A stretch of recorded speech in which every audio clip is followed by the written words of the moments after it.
On the morning of August 2, 1941, inside a factory most Americans associated with luxury cars, something happened that quietly altered the course of World War II.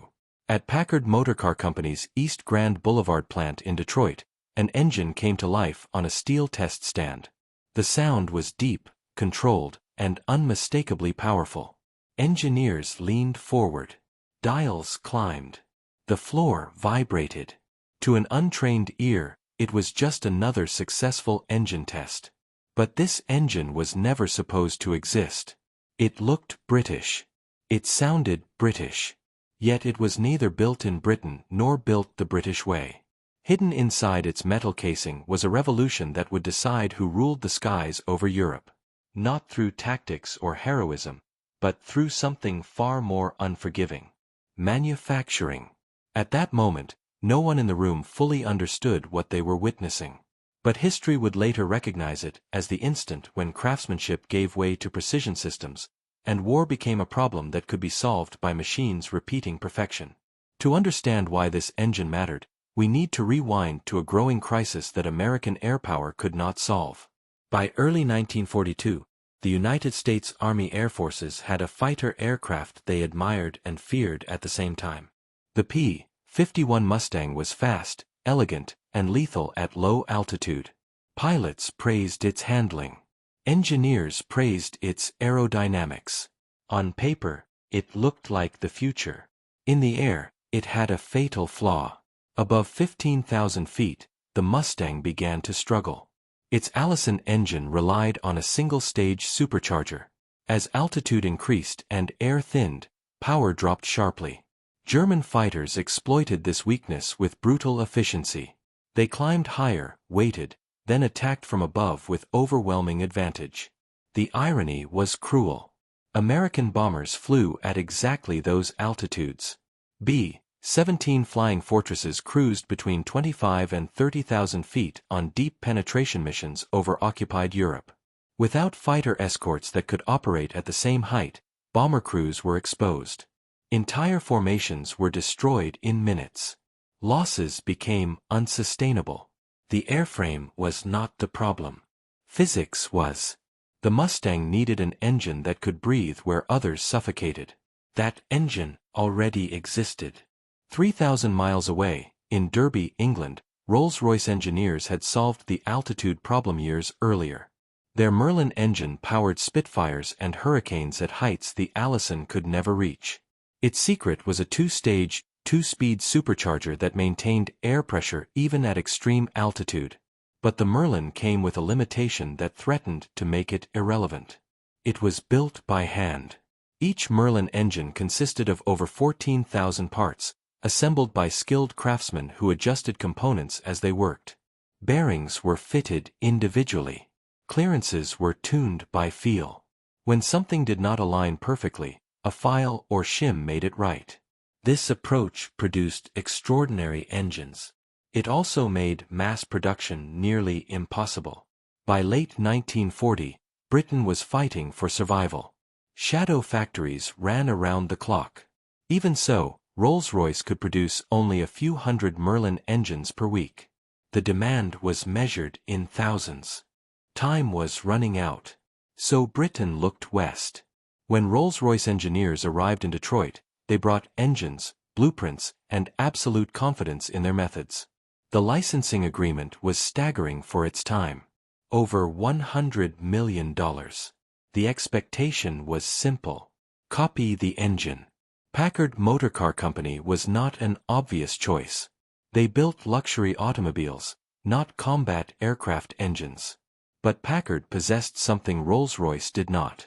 A culture of precision manufacturing at scale. The moment Packard engineers examined the Merlin blueprints, they realized the challenge was not engineering. It was translation. British engineering assumed human correction. American engineering assumed none. Measurement systems conflicted. Thread standards conflicted. Tolerances reflected entirely different philosophies. British drawings allowed flexibility because craftsmen would make things fit. American assembly lines demanded that every part fit perfectly without intervention. There were thousands of incompatibilities. And then came the moment that defined the project. Packard's lead engineers studied the tolerances and delivered a conclusion that stunned their British counterparts. The tolerances were too loose. In Britain, that made sense. In Detroit, it spelled disaster. Loose tolerances meant variation. Variation meant engines that could not be assembled interchangeably. And without interchangeability, mass production collapses. Packard made a decision that changed everything. They would not reproduce the Merlin. They would re-engineer its manufacture. Over the next 11 months, Packard engineers generated thousands of new technical drawings.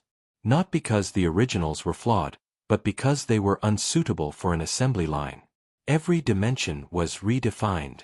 Every tolerance tightened. Every process redesigned to eliminate human adjustment. The engine's soul would remain intact.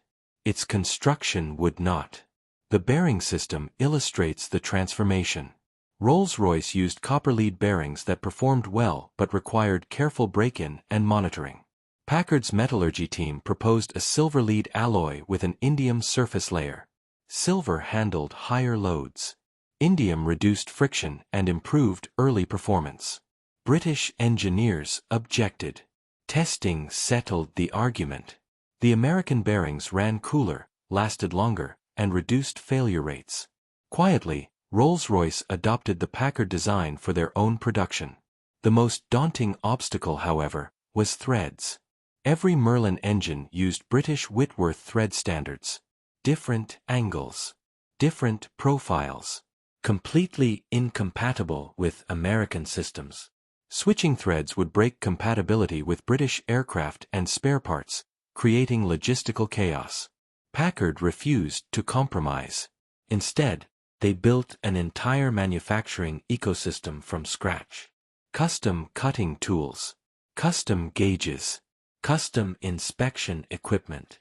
American machinists were trained in British thread systems few had ever seen. Quality control was elevated to levels normally reserved for scientific instruments. The result was unprecedented.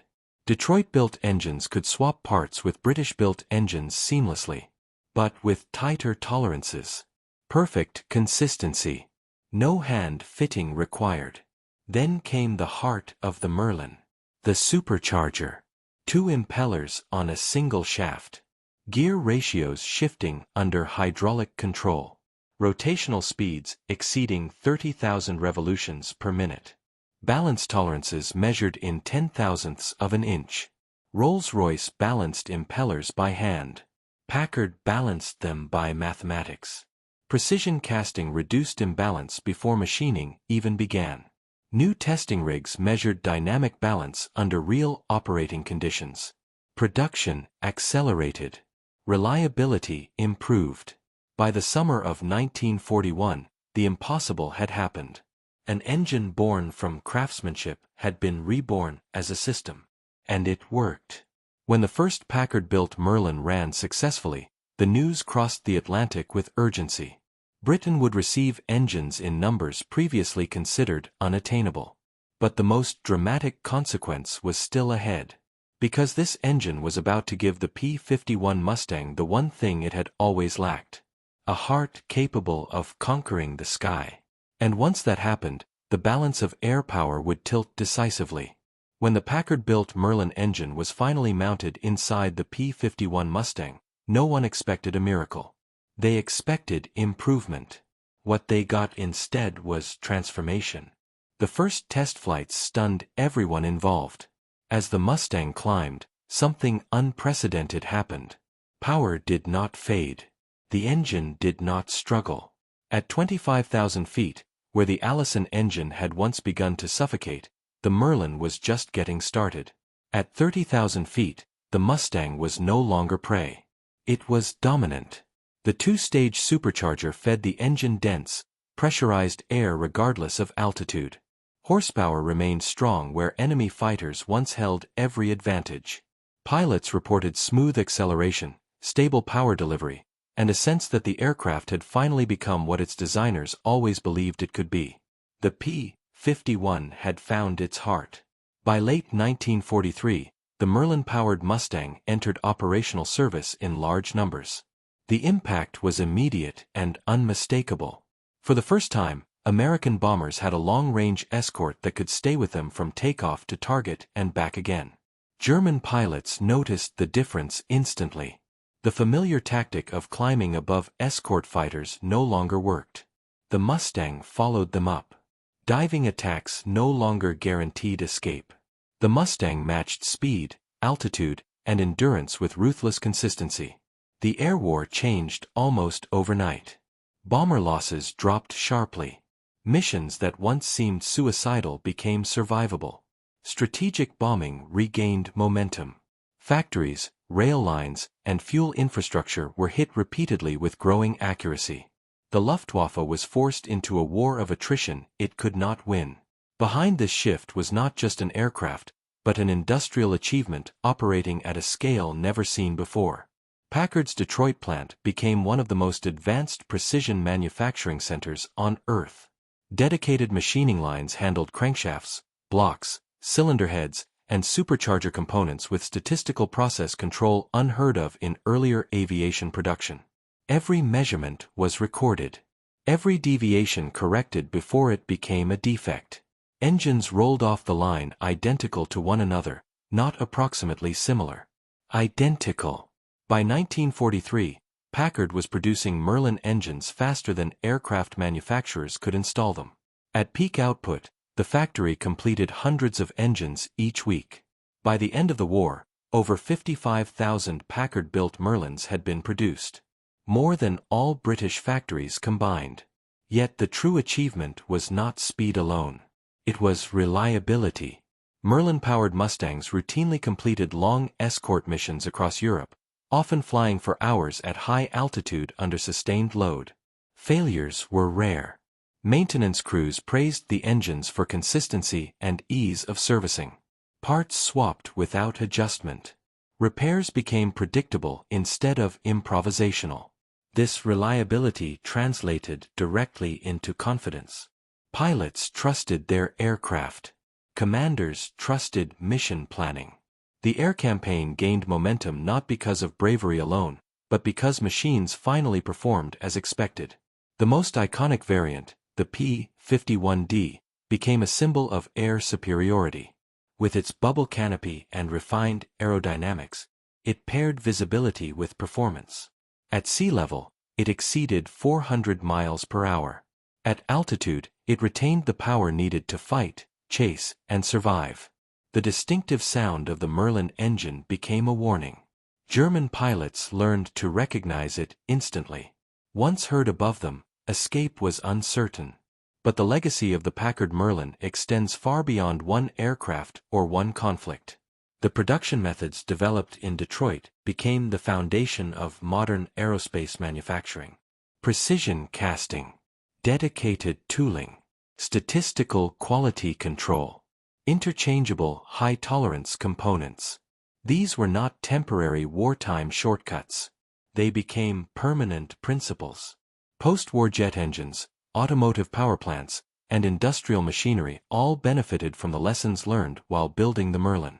The bearing technologies Packard refined influenced high-performance engine design for decades. Even international fastener standards owe part of their existence to the logistical challenges revealed during the Merlin program. The war forced engineers to confront an uncomfortable truth. Craftsmanship alone could not win a modern conflict. Systems could. Today, original Packard Merlin engines still fly. Restored P-51 Mustangs appear at airshows across the world, their engines roaring with a sound that has lost none of its authority. Some operate nearly unchanged from their wartime configuration. Others, modified for racing, produce multiple times their original power output. Yet at their core, they remain faithful to the design philosophy forged under pressure in 1941. Even now, more than 80 years later, these engines run with a smoothness and reliability that continues to impress modern engineers. The Packard Merlin story is not about one nation surpassing another. It is about collaboration. British innovation created the engine that could breathe at altitude. American manufacturing genius made it available in the numbers history demanded. One without the other would not have been enough. 14,000 parts. Thousands of redesigned drawings. 11 months to achieve the impossible. Together, they transformed an aircraft, reshaped an air war, and demonstrated that precision and scale are not enemies, but partners. The P-51 Mustang did not earn its place in history by chance. Its dominance was engineered. Its success manufactured. And at the heart of that success was an engine conceived in England and perfected in Detroit. The next time you hear the howl of a Merlin engine cutting through the air, remember what it represents. Not just power, but problem-solving at its highest level. Proof that when innovation meets discipline, even the limits of physics can be pushed aside. These are not stories of battles. They are stories of solutions. And they are the reason history turned the way it did.